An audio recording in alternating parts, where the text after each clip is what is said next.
Hello, you sensually bathing donkeys. Jim Sterling here, and this is Fingerbones. It's a psychological horror game by Dave Zimansky. I probably said that right. Let's see. Intended to be completed in a single setting. No save function. Single setting? Single sitting. Can't even read today. So apparently we've got to set aside half an hour for this. So, well, here's hoping we complete this. Knowing me, I'd probably find a way to fuck up a game that's supposed to be just about walking and stuff. But we'll see. It's a psychological horror game with a lot of walking and stuff. Press escape. Right. Oh, that's very sensitive. Right. Here we go. Fingerbones. Looking at the bones of them old fingers. It's my weekend to get Katie, but I'm not really in the mood. I distracted her with the TV and came here to read. I couldn't interest myself in reading, so I tried to write. Couldn't write anything more than the usual handful of disconnected thoughts and theories. Well, you're writing this. Medication didn't help, and divorce certainly didn't help, because I'm not depressed. I am enlightened. This is the result of 2 decades of scientific education and philosophical pondering. This is the price of knowledge. Arrogant. Right.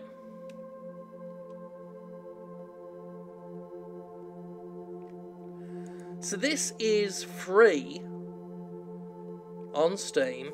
It's been out for a while, but I haven't gotten round to it yet. It appears to be a page from a manuscript. Pop morality is too reliant on emotions and not reliant enough on rational thought. If morality must be determined, and I maintain that as a farce, it should not be determined by feeling. Feelings are nebulous, subjective, and changeable. Rather, it should be determined by thinking. The actions of a natural creature are natural and thus moral, unless a concrete scientific reason can be given to prove them as immoral. Like when a dog sits on the couch, even though you've told him half a dozen times, don't get up on the new couch, you dog. I don't know why I'd use my daughter's name as a door lock code in my survival bunker, but whatever keeps her happy, I suppose. She's like her mother, a delicate, fragile version of her mother. Damn her. I know that's what I always wanted for Christmas from my dad, is for the password for the shelter bunker to be my name. Never did it, though. What a bastard.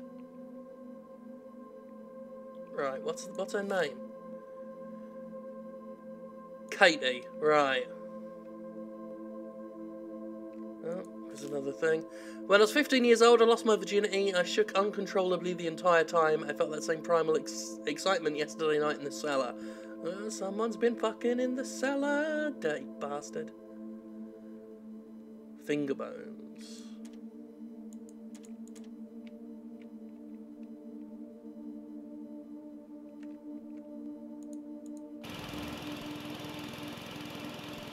The hell has that done?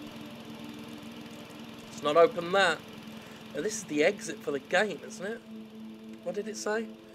To escape, right? To exit, visit the door you started at. So I guess that's how you get out of the game. So we don't want to go through there. Aha! Here we go. There, that's what we got to do. Latey? No, you fool! You fool! Did that work? I'm going to type it again without the uppercase just to make sure.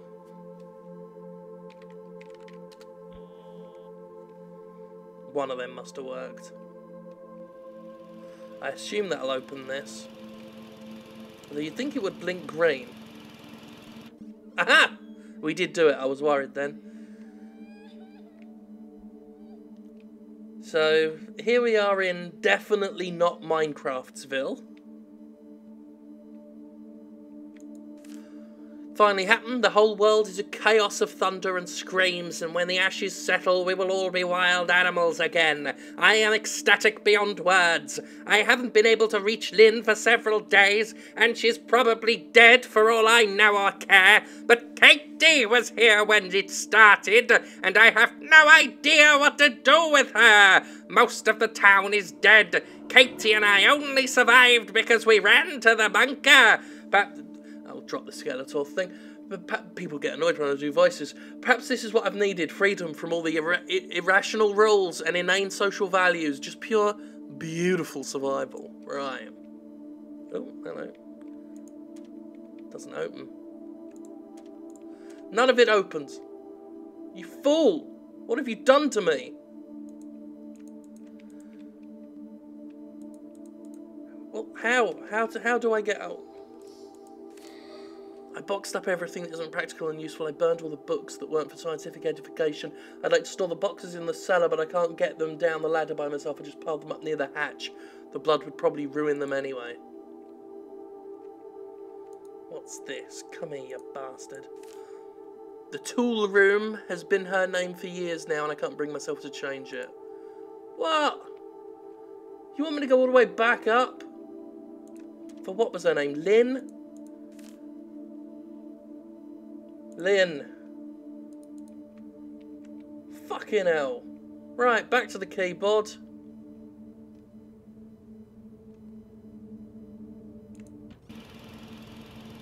Fucking finger bone.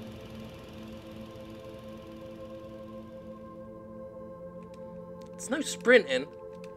Unless they've pulled and everybody's gone to the rapture and it's hidden somewhere. Fucking hell.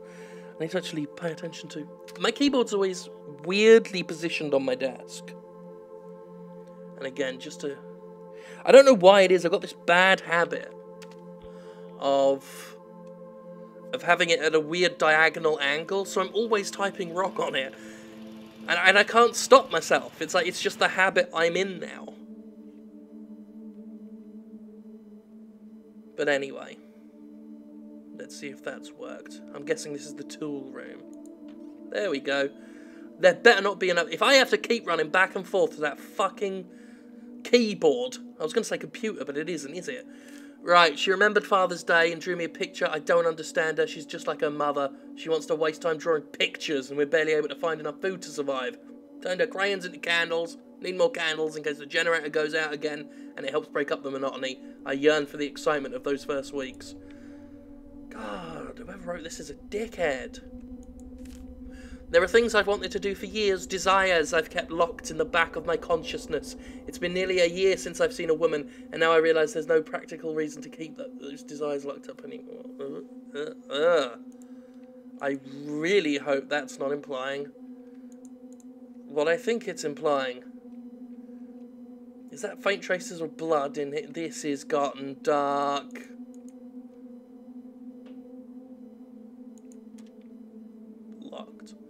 There better not be another piece of paper that says, has some person's name on it. I changed the storage room code to something I can easily remember. Yeah. You've got to be joking me. Nee. Fanny? Connie? The code is, of course, Lynn backwards. Of course it is. I realised after a few moments that I was just typing funny words to be stupid, and then had a proper think and was like, well, the rest of the world was missing after NNY. And of course, my brain being my brain, my first thought was, well, let's try Nyarlathotep. And then I'm like, you fucking idiot, it's going to be Lynn backwards, isn't it? So let's see if I'm right. We know I'm right. Also, the beep means you got it right, so I don't have to bother with the uppercase, lowercase bullshit. Either one works. So, back down we go.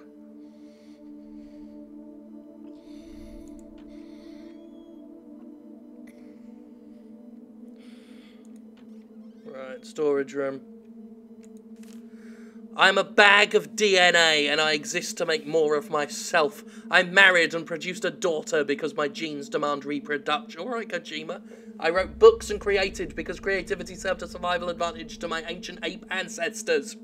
I built this place, took refuge in it, and spent hours thinking up silly little artificial laws to live by because my forefathers built cities and societies to allow time and peace to reproduce and to protect their genes. Dreams, loves, opinions, desires, beauty, innocence, figments of our collective primordial imagination, fleeting electrical signals that fire across our synapses for a pointless moment in time.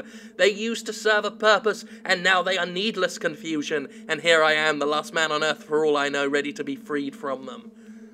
Well, I mean, you could just, like, maybe not be a tit. That ever crossed your mind? I never even met this bloke and I don't like him. Oh, end of the world's gone, might as well just wank on a lamppost. No, you can't. There's still such a thing as human decency. Don't wank on a lamppost. Don't wank on a lamppost. What the fuck's that button done?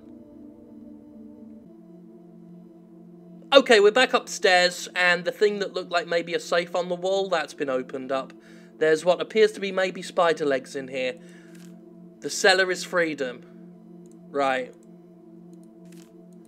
That don't help me. That don't help me at all. I'll try writing freedom in the stupid fucking keyboard.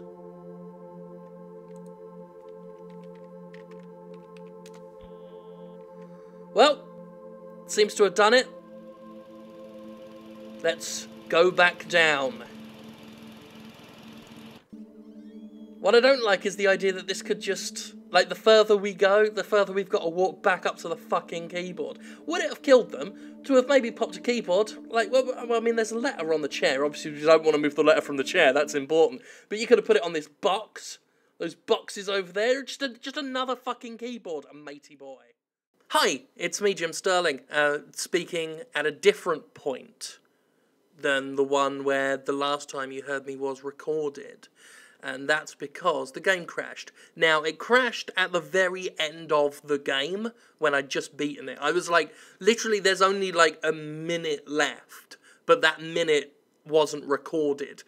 But basically, you get to the last room.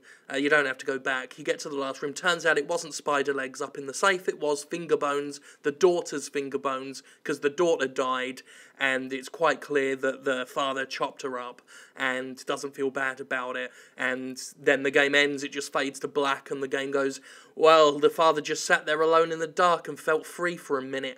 And then it went black, and then I clicked a button, and then the whole thing crashed. So that's Fingerbones. That seems to be its conclusion. And, yeah.